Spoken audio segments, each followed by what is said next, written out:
They're only alive so they can negotiate. Trump doing what Trump does best. He also said they have no cards, but he did send in a carrot with the sticks. He said they handle the fake news media better than they handle fighting. I think there's a compliment in there somewhere, right? Carrot and stick. Trump is winning. All right, what's he really doing? He is really letting everyone know what's happening from the White House. He's using Truth Social so that to support his negotiators. So when they walk into that room, when JD and the crew walk in, just imagine the corruption and the compromise and the grift and the back channeling and the front channeling and the side channeling and all of the tension and awfulness that must be in that room. He's sending JD and the crew in that room with nothing left to the imagination. Nobody's got to call him. Nobody's got to wonder. He just puts it out on Truth Social. No advisor or consultant or interested party or other world leaders or anybody's trying to stick their nose in it or muck it up. Nobody has to be vague about what Trump wants and what he expects. He puts it right out on Truth Social. He'll probably do one tomorrow or more than one, and maybe in the middle. He is setting his negotiators up to succeed if it can be a success. Now listen, the Iranians might be suicidal. Sure. Then it's back to bombing. But at least he's letting everybody know. All right, welcome to The Ordinary American. It is Forgiveness Friday. We're going to do a little bit on forgiveness like we like to do on Fridays. We're going to do a bunch of other things. Not a lot on Iran today because a lot of other people are covering it, and we're going to have to wait and see what's happening. We will say a couple of short things at the beginning, but a lot of medical stuff. I'm just looking at my notes. We are an anti-leftist show. We are anti-leftist, so we're anti-Democrat. We believe that voting Democrat is like breaking into jail. And what's worse is when you vote Democrat, you break somebody else into jail. And if they don't have the wherewithal that you have to leave, they're stuck in jail. Pretty selfish. We are anti-Democrat. We want to get as many people to stop voting for Democrats as possible. As we will often say, if you're still voting for Democrat, you're either in on the fraud and the theft, or there's something wrong with you. All right, let's get into this. Forgiveness Friday. Let's start off with forgiveness today. All right, forgiveness. That's the great Bruiser, the French bulldog. You can hear him kind of farting and breathing at the same time. He's here with us. I forgive Bruiser for farting in my face. How about that? All right. What we try to do is every Friday just bring a awareness to forgiveness, because as we develop our relationship with God, one of the great gifts is the gift of forgiveness. He forgives us and we agree to forgive others. We don't have to forgive him because he doesn't need forgiveness. He's perfect. But he forgives us because we're sinners. And we agree to forgive others. So that second part, we actually have to forgive others. And a lot of us, me included, sort of see that as like a big button to press when there's something major in our life. And while that's true, that's a good time to use it. What we can do, and which might be a more healthy way to utilize this great gift of forgiveness, is to use it as a practice. And so, picking a day, or do it every day, but picking a day where we're just going to forgive somebody. So we should all try to find somebody today to forgive. Remember, forgiveness is for us. It's the antidote to resentment and anger and hatred, which kill us. Both, I hate to use the word literally, but also figuratively. Okay?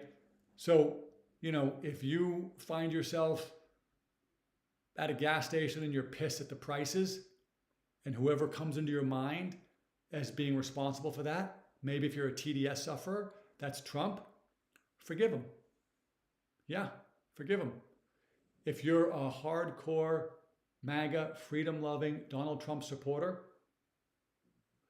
maybe today is a day to try to forgive Obama. Don't have to forget. Don't have to say he doesn't need to be punished. Those are three different things. But I can forgive him. Trump models this in a lot of ways.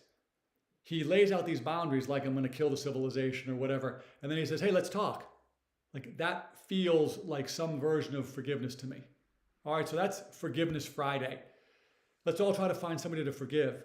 If we all forgive somebody, seems like the world will likely become a much better place.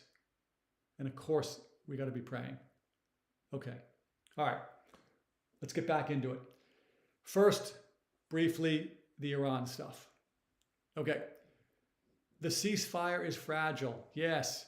If we're being children, we expected it to be utopia right away and Iran to be, Paris overnight. It's not. Okay? It's fragile. It is not going great. It's going the way ceasefires go. Trump put out a couple of truth socials last night, like if they're doing this, they better not. We expect them to open the straits more, etc. Let's see how it goes over the next few days. Let's see. Betting against Trump, as I always say, is a terrible bet. Don't bet against Trump. So let's see how it goes. What's he doing? Setting his guys up for success, but he's also built in several hedges. And this goes back to his first term. Drill, baby, drill.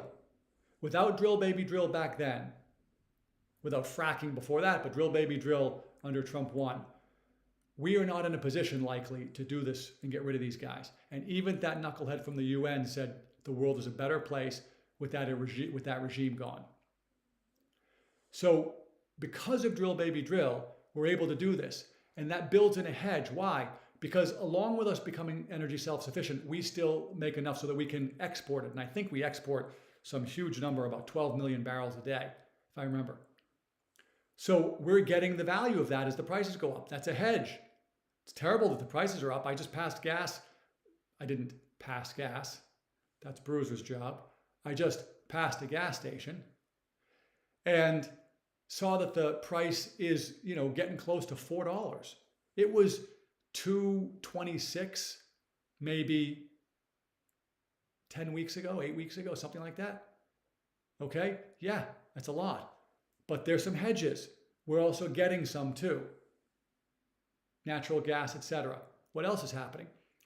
He's essentially eliminating the sanctioned oil business, which is the black market oil business. How? Venezuela off the board. Now we're getting the money for that. It's on the market. Iran, another big one, off the board now. Okay? What does that allow? It allows what we've seen the last bunch of weeks. EU doing a big $750 billion energy deal with us. Liquid natural gas and oil and gas. Japan, same thing. We are, in some cases, strengthening, in some cases, renewing, and I suspect in some other cases, we're going to make new relationships that we haven't had very much before with our oil and gas. Hedges. There's no utopia. Trade-offs to everything. The great Thomas Sowell. Okay? Trade-offs to everything. So let's see how it goes. He's realigning the entire world. Who don't you see involved? You don't see England, Germany, France, none of those Western European globalist, I want to puke countries. Why? Because they don't have our best interest in mind. The City of London, the globalists, throw the neocons in there too. They have a whole nother agenda. Wealth extraction, keep conflict going so that they can get wealthy. Trump is changing that. I've mentioned Promethean Action 1,000 times. I'll mention them another 1,000 times because it's a great place to go for information. Barbara Boyd and Susan Kokinda. Brilliant. He's changing the entire way the world operates. No UN, no NATO. Who's in the room? Saudi Arabia, Turkey, UAE, I can't remember, Egypt, and maybe a couple of others. And they're working with Israel. Arabs and Israelis working together. Commerce over conflict. Okay? It's working. He's changing the nature of how these things happen. And what we're seeing around the world is we're seeing leftism either meet more resistance or be moved out. We've talked a lot about Argentina over the last week because Milei's been getting a lot of press. He's got that great line. I forget how I'm going to forget it, but it basically is the leftists can't clap for him because their hands are in other people's pockets trying to take their money. I mean, he's like Trump. He's got a way with comedy and biting and reality. And he's right about that. He's cut the debt. He's cut inflation. He's cut poverty. Bukele is another one, getting rid of totalitarian, corrupt nonsense. Bukele, I often mention, is telling us we got to get rid of the corrupt judges.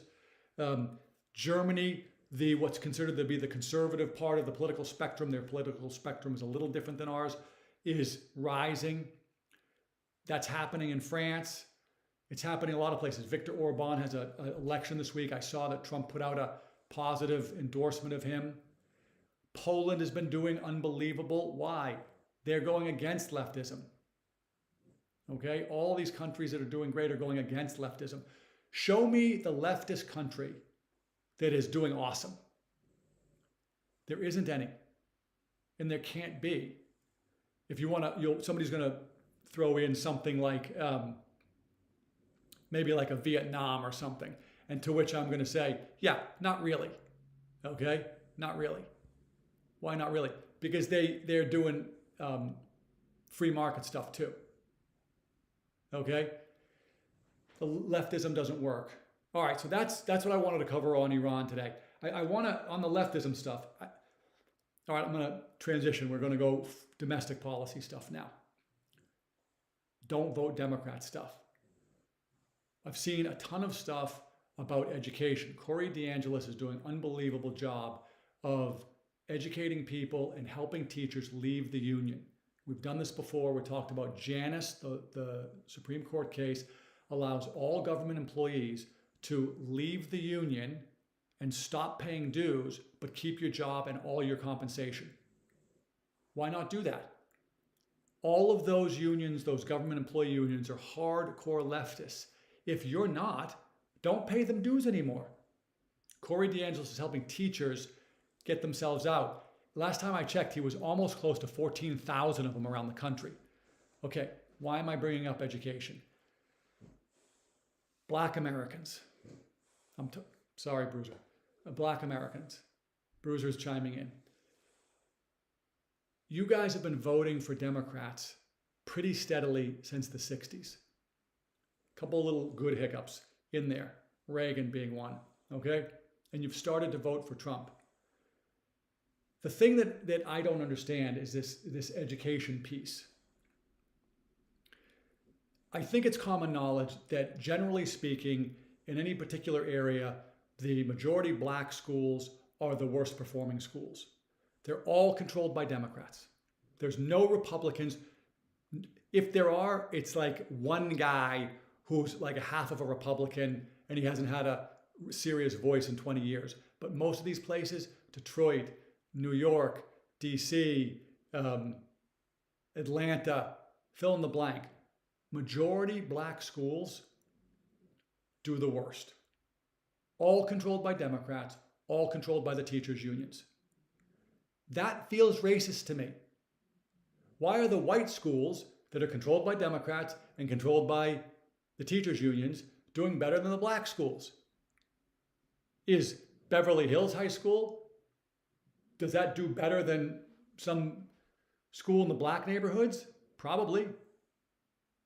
But every time I pick up the news, I see another majority black school that says no kids are reading, writing, or doing math at grade level. That is setting that generation up for failure.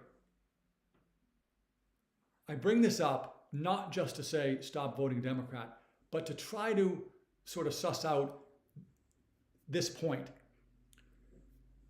Go to the end of the story. The affirmative action that we see in colleges, there was a case, it was won, they're not supposed to do affirmative action anymore, but they still do. And they're sneaky about it, DEI. Affirmative action is what we used to call it. That's to say, hey, not enough black students qualify for our fancy school, fill in the blank, Harvard, whoever, fancy school. And we think that's racist. Well, by the way, who would be the racist in that equation? If there aren't enough black kids getting into Harvard, isn't that Harvard being racist? Or is that Harvard saying there aren't enough qualified black kids? If that's the case, then who are the ones who are qualifying them? Isn't that the schools? Isn't that the teachers' unions? Isn't that the Democrats? Unless someone's going to make the case that just sort of biologically, black people are not as intelligent as, say, Asians or white people, if we're talking about just strict numbers getting into Harvard, say. Unless somebody's making that case, which I've never heard made successfully. Certainly some groups do better than others, but we're not talking about better. We're talking about being less smart or less capable. The great Thomas Sowell has an article. It's on creators, which I will post again on my X thread, The Ord American. And it talks about, I'm drawing a blank, the great school in DC that was a basketball powerhouse in the 80s, Dunbar High School. And how Dunbar High School, prior to getting all the help from the Great Society and the Democrats and the leftists, was an unbelievable education machine. Read about it. Dunbar High School, Thomas Sowell. If we're saying that black kids don't qualify enough, so therefore there's racism, I don't understand how the racism isn't the Democrats in the schools where the majority of black kids are going. Why don't we just fix the schools? Why don't we just get better education K through 12? The Democrats have been in charge forever, and the teachers' unions have been as well. We've been through, by the way, that the teachers' union is just a money funnel. It's a way to get our tax dollars. Teachers' salaries get paid by our tax dollars. Okay, it's a negotiation that we don't have a seat at the table. Milton Friedman's 4 ways to spend money. Someone else choosing how to spend somebody else's money on someone else. You can go back and look at yesterday's episode. I did a piece on it. And then the salaries go up, which means dues go up. Dues get funneled back into Democrats' pockets. It's all a scam and a money funnel. Has nothing to do with education. Why don't we just fix it and not do what we've been doing? Why don't we, as Trump has said a couple of times, why don't we stop all money, taxpayer money, going into the educational industrial complex and send it right to parents? Let us decide what to do with it. Period. None of it goes to the educational industrial complex. Every parent gets to decide where they're going to send their kid to school with all the tax dollars. 2 things would happen from that. 1, we'd all get to see what we're really spending in education. And it's way, let me guess this. What do you want to guess that it's way bigger than we all think? Okay? Because it's part of the fraud and the theft. That's one thing. The second thing it will do is we'll create an education revolution. Why? Because we're empowering the people to spend their tax dollars funneled back to them. Good. Now it has to go into an educational savings account, maybe a homeschool, maybe a half and half, maybe a private school, maybe it's a public school, but all those schools will have to survive by enticing the family with a check. In my neighborhood, I see signs up because the state has one of these sort of scholarship programs where taxpayer money can be used to go to private schools. And it says they're stealing our money. They're not stealing anybody's money. That's all of our money. Everybody paid in. Why should it just go to the public school? You've failed. Okay? Black Americans. It's a racist system. The public schools in black neighborhoods. There should be a complete elimination of it. And anyone still voting for Democrats in that community, I don't know what's going on. Like how many more, like what level of power or control do Democrats need to get it right? You know what, just another 10 years? Another 20? Like what will it take? They have total control. So I wanted to mention this because Corey DeAngelis is doing great work on this. He's in my thread a bunch of places. I don't know him. His group isn't, I don't know. No affiliation. Just love what he's doing. I would look into it. If you're a teacher, get out of the system because that's funneling that money funnel. Every teacher that gets out, they lose dues. Starve them. All right? All right. Now, that sort of gets to another sort of macro issue. I saw the great Jesse Kelly had this. I've mentioned this a bunch on this show.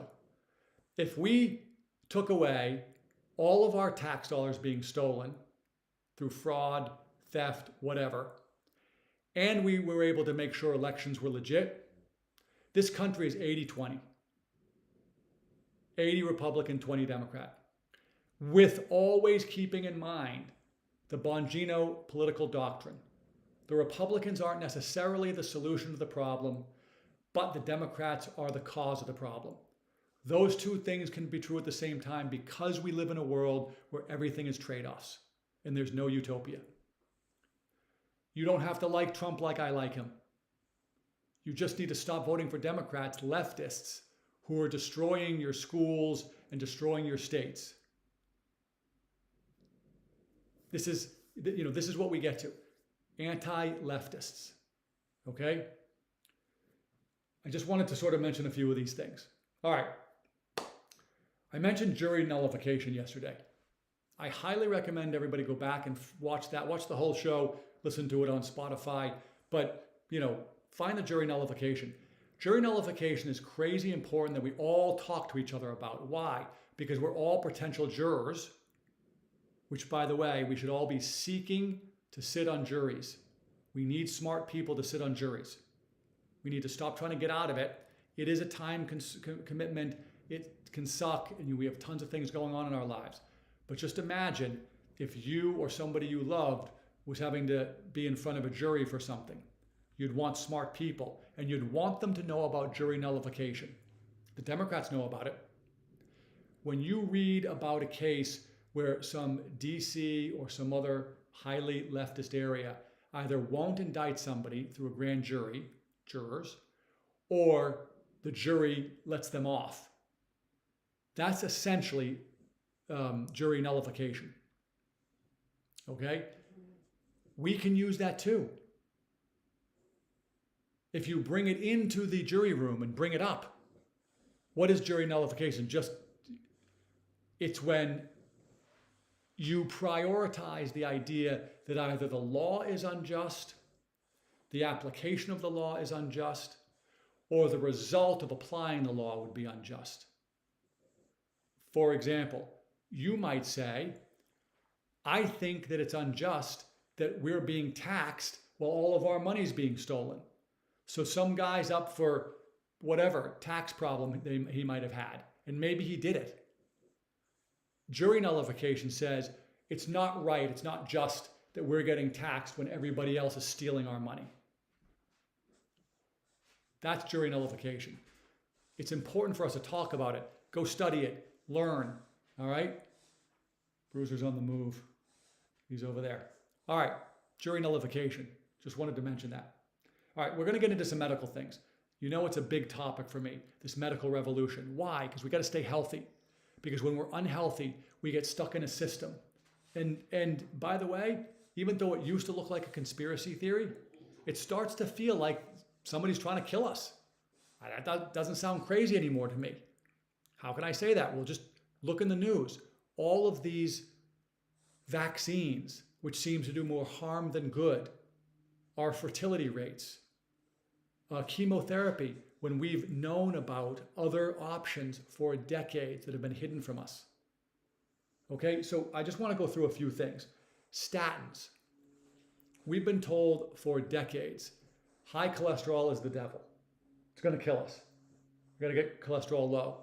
If you have a cholesterol level of like 225, the doctor will say, we got to get you on statins. Put you on statins, what happens? Your cholesterol will go down. What also happens? It turns out your brain needs cholesterol. It's crazy important. Crazy important. So statins turn out to be really bad, not good. This is what I'm talking about when it starts to sound and feel like someone's trying to get us. Listen, even paranoids have enemies, right? I'm not paranoid, but when you see that the drug companies make a gazillion dollars off of these things, and then we find out that, oh, lo and behold, there were tons of studies that told us that we didn't want low cholesterol. We wanted more cholesterol because it's good for our brain. Oh, okay. By the way, that doesn't mean that it's saying you should go out and eat 72 jelly donuts a day and suck down 12 big gulps. That is not what it's saying.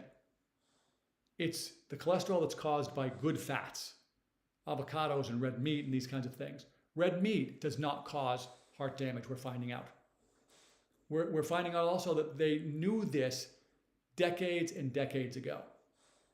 We're finally, because of Trump, because of RFK Jr. and Maha, we're starting to get this information out, and doctors are starting to talk, and they're finding old studies and they're publishing them, and then we're sort of doing studies of studies. So we're starting to get this stuff out there. Crazy important. By the way, yesterday I mentioned a great cut of beef that I like, the chuck eye. The chuck eye is cost effective. It's less than half the cost of a ribeye. Crazy tender. I highly recommend it. I never knew about it. I know meat. I love meat. Never knew about it. A chuck eye.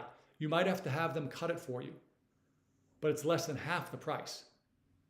And it's not going to hurt your heart. Again, if you're going to have, 6 quarts of ice cream after you have a steak, that's not the same thing. Eat healthy. Whole foods, not the grocery store, the stuff. Meats, fishes, chickens, vegetables, fruits. Okay? All right. Next thing. This one's big because it impacted me directly. Merck announced that their second most profitable, I think it was, product, Gardasil, I think that's the name of it, which is the vaccine for the HPV virus, the human papillomavirus, which is supposed to prevent cervical cancer. Well, what do we find out today? Number one, Merck's not going to make the product anymore. Now, they're saying it's because sales have dropped, I think, close to half. I think it was 40%, maybe more. So they say they're not going to make it anymore. Now, it seems to me that if sales are down 40%, and you're just saying we're not going to make the product anymore, we aren't going to remarket it, we aren't going to throw out more studies, why? They're just going to stop selling it? That seems odd to me. Maybe because there's now a lot of studies out that say Gardasil does not prevent cervical cancer at all. And the only effects it has on a young girl are negative in their reproductive organs. Again, if you believe the Malthusians who think there's too many people on the earth, and you think that they might be interested in getting pharmaceuticals to try to, thin the herd, it's not a quantum leap in logic to think this is how they might do it. Gardasil, off the market. I'm suspicious. I'm suspicious that it's off the market because they know that they knew the negative effect and sold it anyways. I hope there's some lawsuits. I mean, I don't hope there's lawsuits because that means something bad happened to somebody. But if something bad happened to people, I hope there's lawsuits and we hold these companies accountable. All right, that's a big one. We had to. We didn't have to fight, but we with our daughter, we were told by every single person we talked to, oh yeah, you got to get it. Oh yeah, got to get it. And by the way, early. And it's only a problem when they're sexually active. And this is out in LA, they were all recommending it at 10, 12. Crazy. Okay? We have to spread all this information. Let each other decide. I don't need the government deciding for me whether or not this Gardasil stuff is real or not. I'm smart enough to decide that. You're smart enough to decide that. All right, quick side note, because that brings up something. I saw Elon Musk had a post out about how to tell which side to believe. We mentioned this a long time ago. the great Dennis Prager. The great Dennis Prager, he says, the people you believe, sorry about that, I was trying to work something out here because I see something happening. Technology, trying to make sure it's still going. Okay. The great Dennis Prager. The great Dennis Prager says, if you want to know who to believe the person that will give you the most information. Elon essentially just said the same thing. He said free speech is critical. Anybody who's trying to prevent you from free speech, disinformation, misinformation, we want to prevent confusion amongst the people by not overloading them with too much disinformation. Most annoying noise in the world. Terrible. Avoid them. They're the bad guys. That's what Elon says. That's what the great Dennis Prager says. I agree with them, especially on this medical stuff. Let us decide. We don't need you to sift through it. Okay? Let us decide. I mean, the Bill Gates stuff, like, talk about creepy, and he's always trying to sell us something in this vaccine stuff. I just read the other day, which is too bad because I'm going to have to adjust some of the stuff I eat, that some of the farm-raised fish is bathed in vaccines. Doesn't say that on the packages, not that I can see. Thank goodness for Maha, thank goodness for Trump, and then we got to pass it on. That's our job. Okay, so these are some of the medical things. All right, one more medical thing, and then I got something else. One more medical thing. I mentioned a while ago, Muse stem cells, M-U-S-E. Muse stem cells are a type of mesenchymal stem cells that are called pluripotent. And they are really, from the lay person's point of view, by the way, as usual, I'm not a financial advisor, I'm not a medical doctor, I'm a guy in front of a great flag with a flatulent French bulldog who loves God, his family, and his country. Okay? Don't take medical advice. I'm sharing information so everybody can go out and get their own. But if we don't share it, chances are a lot of us may not know it. Okay? Muse stem cells. There's a scientist in Japan named Mari Dazawa. She discovered these Muse stem cells as a subset of stem cells. And what she discovered about them was a few unique qualities. One, they were extremely resilient. Two, they had a hyper ability to conform to whatever the body needed and then go become a regenerative cell, stem cell, for that thing.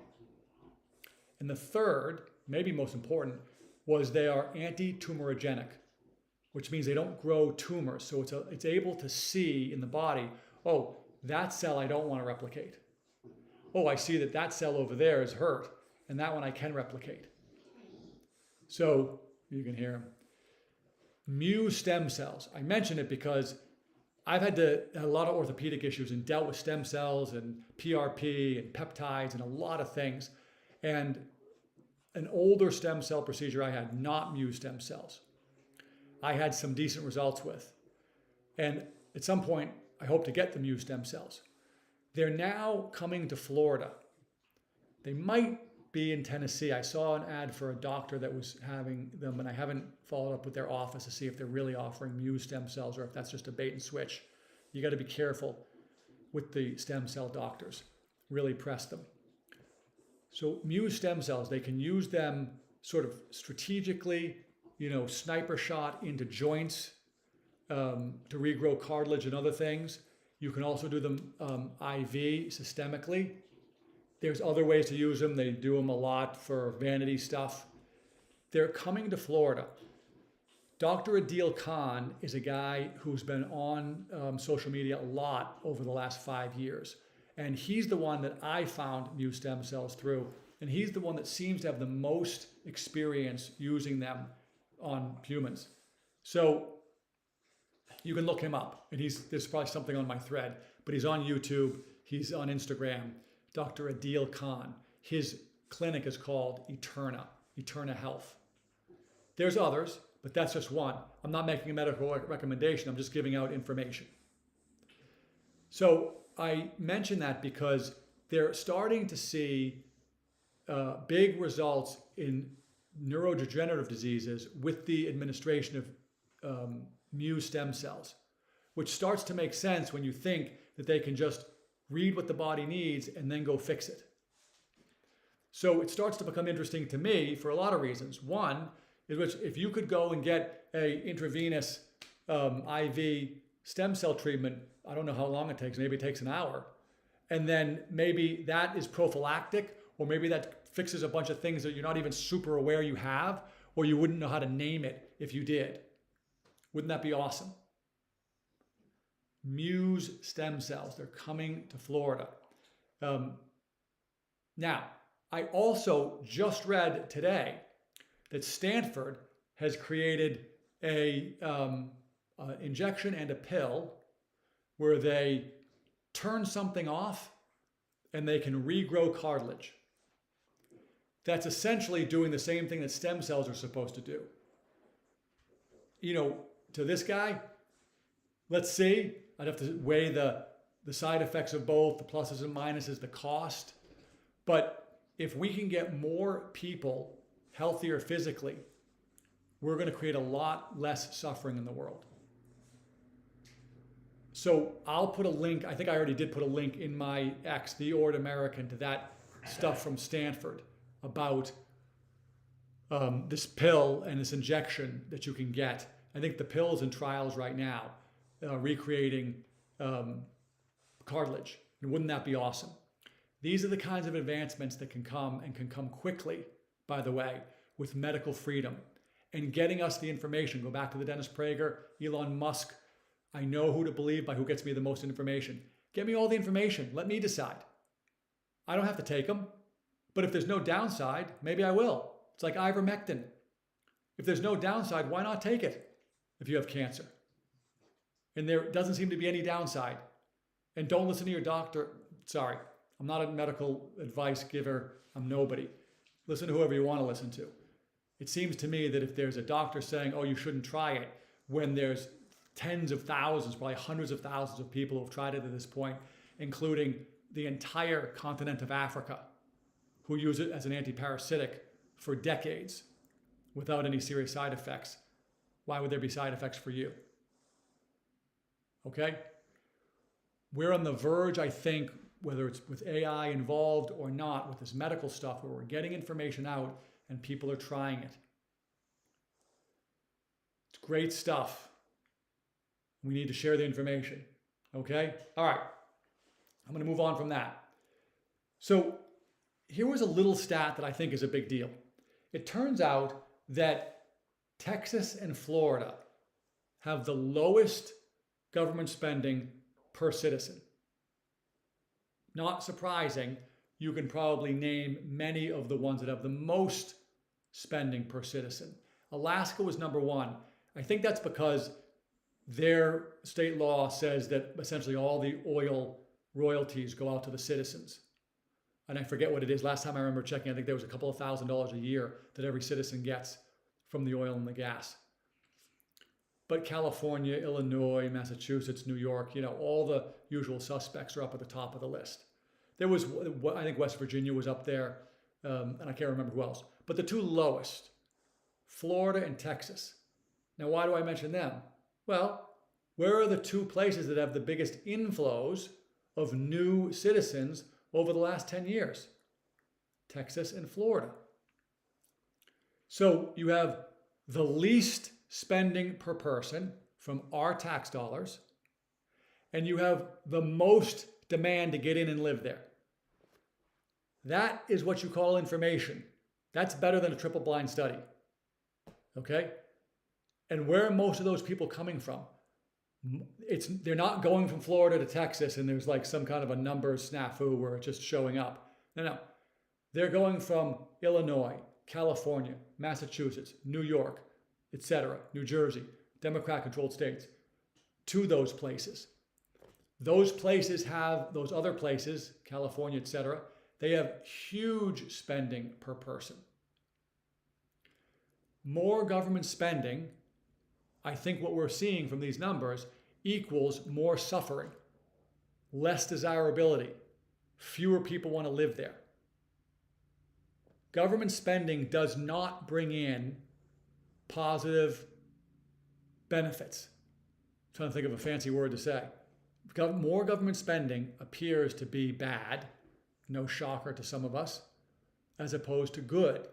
What we're told constantly from the left is we need the rich people's money and we need to spend on this. I saw today that Karen Bass is out today with some new proposal for some hundreds of millions of dollars, I don't know where she's getting it, to do affordable housing. Excuse me? You can't even get control of the fraud that's already going on. And they're going to funnel right in front of our faces more of our tax dollars through their corruption flywheel. When we citizens can see from this data, more government spending does not create a better society. It creates a worse society. And by the way, if Florida passes this no real estate tax thing, I mean, I got to tell you, pardon me, I don't know what that's going to do, but that seems extremely important and massive. I mean, I can't imagine that a Texas or Tennessee or South Carolina or any of these other states that people have gravitated towards won't be forced to try to get there.